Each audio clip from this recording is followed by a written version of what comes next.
Music albums చేసేటువంటి ప్రముఖ దర్శకుడు మహేష్ జీరావాలా. ఆయన గత కొద్ది రోజుల నుంచి అదృశ్యమయ్యారు.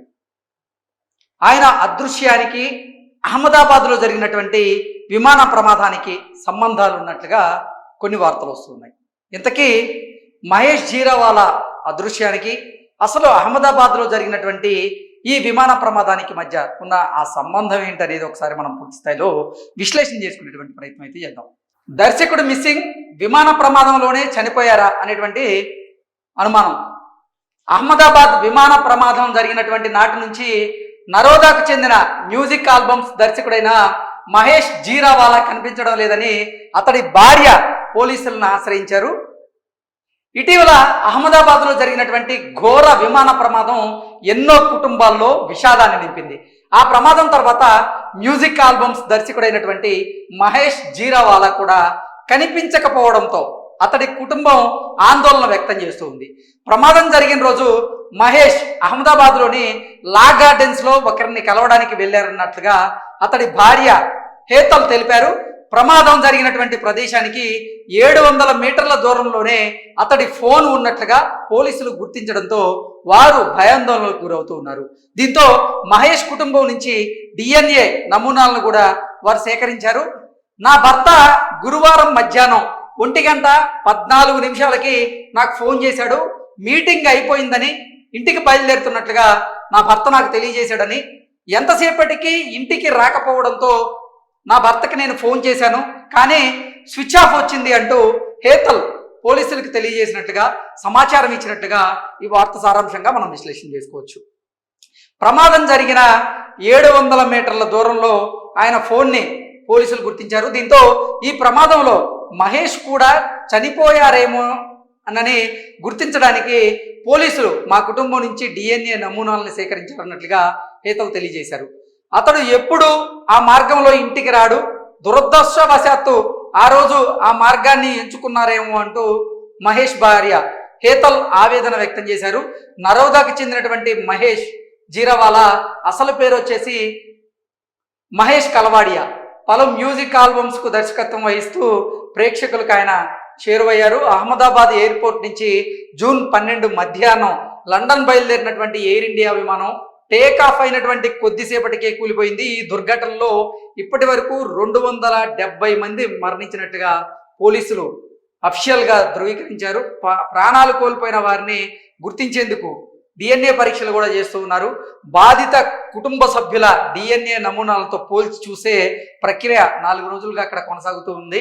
సో ఈ నేపథ్యంలోనే ఈ అహ్మదాబాద్లో జరిగినటువంటి విమాన ప్రమాదం ఏదైతే ఉందో, ఏ టయానికి ఏ ప్రాంతంలో జరిగిందో అదే టైంలో మహేష్ జీరావాలా కూడా ఆ ప్రాంతానికి 700 మీటర్ల దూరంలో ఉన్నట్లుగా అతని ఫోన్ అయితే అక్కడ పోలీసులు గుర్తించారు. అయితే ఆ రోజు నుంచి కూడా మహేష్ జీరావాలా ఆచూకీ లభ్యం కానటువంటి నేపథ్యంలో ఆ విమాన ప్రమాదంలో మహేష్ జీరావాలా కూడా చనిపోయి ఉండవచ్చు అనేటువంటి అనుమానాలు అయితే పోలీసులు వ్యక్తం చేస్తూ ఉన్నారు. అందుకే వారి కుటుంబ సభ్యులకు సంబంధించినటువంటి DNA తీసుకొని DNA నమూనాలను సేకరించారు. ఆ నమూనాల ద్వారా మృతులు ఎవరైతే ఉన్నారో, అక్కడ ప్రాణాలు కోల్పోయిన వారు ఎవరైతే ఉన్నారో వారి DNA వీరితో ఏదైనా మ్యాచ్ అయిద్దా అనేటువంటి చూసేటువంటి ప్రక్రియను కూడా అక్కడ పోలీసులు ప్రారంభించారు.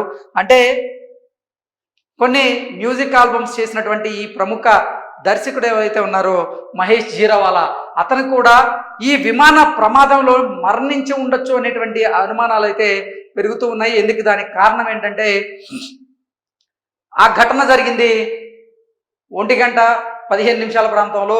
సేమ్ నా భర్త గురువారం మధ్యాహ్నం 1:14 నాకు ఫోన్ చేశాడు అన్నట్లుగా మహేష్ జీరావాలా భార్య అయినటువంటి హేతల్ అయితే తెలియజేస్తూ ఉంది. అతను ఎప్పుడు ఇంటికి వచ్చేందుకు ఆ రూట్ని ఎంచుకోడు, కానీ ఆ రోజు దురదృష్టవశాత్తు ఆ రూట్కి ఏమైనా వెళ్ళాడా అనేటువంటి అనుమానాన్ని కూడా తను వ్యక్తం చేస్తూ ఉంది. దానికి కారణం లేకపోలేదు. ఆ ఘటన జరిగిన రోజు నుంచి మహేష్ ఈ రోజు వరకు ఇంటికి రాకపోవడంతో ఆ విమాన ప్రమాదంలో మరణించిన వారిలో మహేష్ కూడా ఉన్నాడనేటువంటి అనుమానాలు అయితే నిజంగా బలంగా వ్యక్తమవుతూ ఉన్నాయి. ఈ నేపథ్యంలోనే కుటుంబ సభ్యులకు సంబంధించినటువంటి DNAని తీసి పరీక్షించేటువంటి ప్రయత్నం చేస్తూ ఉన్నారు. నిజంగా చెప్పాలంటే ఆ అహ్మదాబాద్ ఎయిర్పోర్ట్ సమీపంలో జరిగినటువంటి ఎయిర్ ఇండియా విమాన ప్రమాదంలో ఇప్పటికే 270 మందికి పైగా అక్కడ మరణించినట్టుగా పోలీసులు ధృవీకరించారు. అంటే ఆ విమానం అహ్మదాబాద్ ఎయిర్పోర్ట్ నుంచి లండన్ వెళ్తుండగా టేకాఫ్ అయిన కొద్దిసేపటికే అక్కడ ప్రమాదవశాత్తు అంటే ఆ విమానం క్రాష్ అవ్వడం, ఆ విమానంలో ఉన్నటువంటి 242 మందితో అంటే 242 మందిలో ఒకరు మాత్రమే బ్రతికి బట్టగట్టారు. మిగతా 241 మంది చనిపోవాల్సినటువంటి పరిస్థితి అయితే మనం చూసాం. ఆ తర్వాత ఎక్కడ ఏ భవనాల మీద ఈ విమానం క్రాష్ అయిందో ఆ భవనంలో ఉన్నటువంటి మెడికోలు కూడా ప్రాణాలైతే కోల్పోయారు. కాబట్టి ఆ ఘటన జరిగినటువంటి ప్రాంతంలో మహేష్ కూడా ఉన్నారేమో, ఆ ఘటనలో మహేష్ కూడా మరణించాడేమో అటువంటి అనుమానంతోనే పోలీసులు అయితే వారి కుటుంబ సభ్యులకు సంబంధించినటువంటి డిఎన్ఏను తీసి సేకరించి పరీక్షలు చేసేటువంటి ప్రయత్నం చేస్తూ ఉన్నారు. నిజంగా మహేష్ చనిపోయారా లేదా బ్రతికున్నారా, ఒకవేళ బ్రతికుంటే ఎక్కడున్నారు, చనిపోతే చనిపోయిన వారి మృతదేహాలకి కూడా పరీక్షలు చేస్తున్నటువంటి నేపథ్యంలో ఆయన ఉన్నారా లేదా అనేది స్పష్టత రావాలంటే మాత్రం పోలీసులు నిజంగా దీని మీద అంటే వివరాలని వెల్లడించాల్సిన అవసరం అయితే ఉంది. Thank you so much.